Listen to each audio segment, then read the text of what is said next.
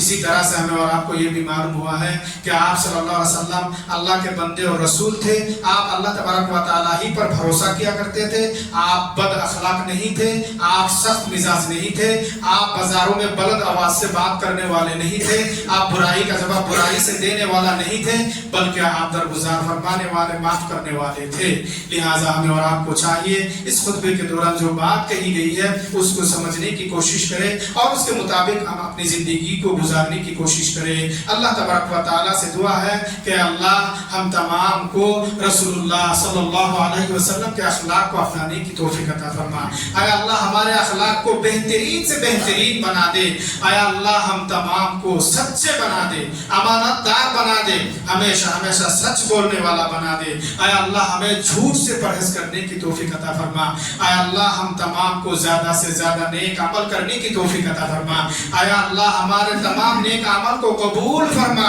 اے اللہ ہمارے گناہوں کو معاف فرما۔ اے اللہ ہمیں گناہوں سے پرہیز کرنے کی توفیق عطا فرما۔ اے اللہ ہمیں شیطان کے دھوکے اور فریب سے محفوظ فرما۔ اے اللہ ہمیں ہر قسم کی بالا و مصیبت، پریشانی، تکلیف سے محفوظ فرما۔ اے اللہ ہم میں سے جو بیمار ہے انہیں جلد سے جلد شفا کاملہ عاجلہ عطا فرما۔ اے اللہ ہمیں حلال روزی کمانے کی توفیق عطا فرما۔ اے اللہ ہماری روزی روٹی میں خیر و برکت عطا فرما۔ اے اللہ ہمیں حرام سے پرہیز کرنے کی توفیق عطا فرما۔ اے اللہ ہمیں عبادت گزار بنا دے۔ اے اللہ خاص کر کے ہم تمام کو 5 وقت کی نماز پابندی کے ساتھ ادا کرنے کی توفیق عطا فرما۔ اے اللہ ہم میں سے جو لوگ نماز قائم نہیں کرتے انہیں نمازی بنا دے۔ اے اللہ ہم میں سے جو لوگ گزار چکے ہیں، قبر کی زندگی میں ہیں، اے اللہ انہیں قبر کے عذاب سے معاف فرما۔ اللہم آمین یا رب العالمین۔ بارک اللہ لنا ولکم فی القرآن العظیم ونفعنا وإياكم بالآيات والذکر الحکیم،